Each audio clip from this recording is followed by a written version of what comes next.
The only true, lasting American value that's left, buying things. Buying things. People spending money they don't have on things they don't need. Money they don't have on things they don't need. So they can max out their credit cards and spend the rest of their lives paying 18% interest on something that costs $12.50. And they didn't like it when they got it home anyway.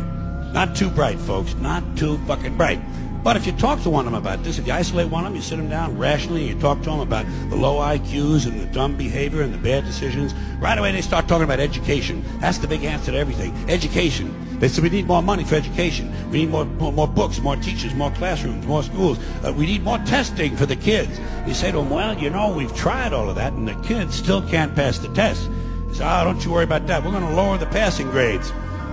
That's what they do in a lot of these schools now. They lower the passing grades so more kids can pass. More kids pass, the school looks good, everybody's happy, the IQ of the country slips another 2 or 3 points, and pretty soon all you'll need to get into college is a fucking pencil.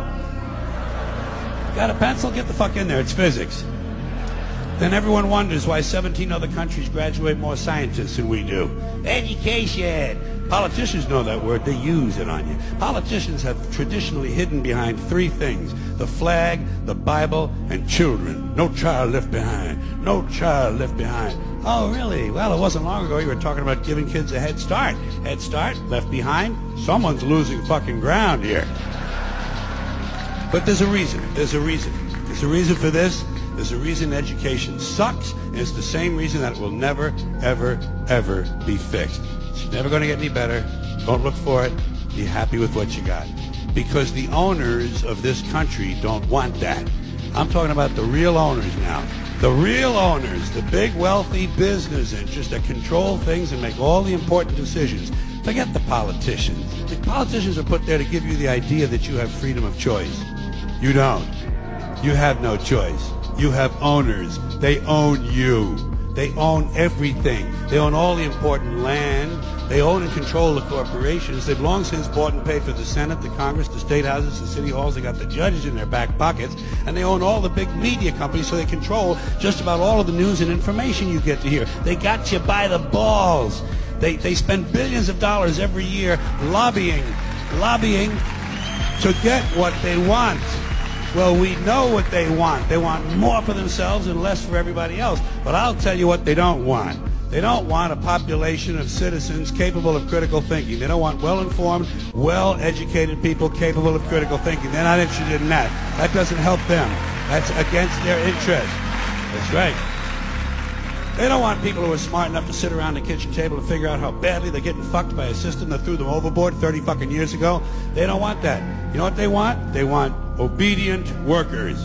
Obedient workers. People who are just smart enough to run the machines and do the paperwork, and just dumb enough to passively accept all these increasingly shittier jobs with the lower pay, the longer hours, the reduced benefits, the end of overtime, and the vanishing pension that disappears the minute you go to collect it. And now they're coming for your Social Security money. They want your fucking retirement money. They want it back so they can give it to their criminal friends on Wall Street. And you know something? They'll get it. They'll get it all from you sooner or later, because they own this fucking place. It's a big club, and you ain't in it. You and I are not in the big club. By the way, it's the same big club they use to beat you over the head with all day long when they tell you what to believe. All day long, beating you over the head in their media, telling you what to believe, what to think, and what to buy. The table is tilted, folks. The game is rigged. And nobody seems to notice. Nobody seems to care.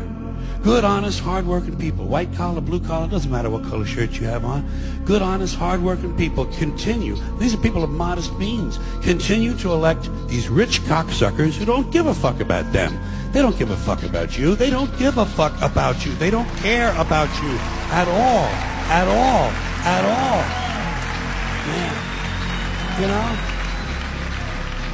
And nobody seems to notice, nobody seems to care. That's what the owners count on, the fact that Americans will probably remain willfully ignorant of the big red, white, and blue dick that's being jammed up their assholes every day. Because the owners of this country know the truth. It's called the American dream, because you have to be asleep to believe it.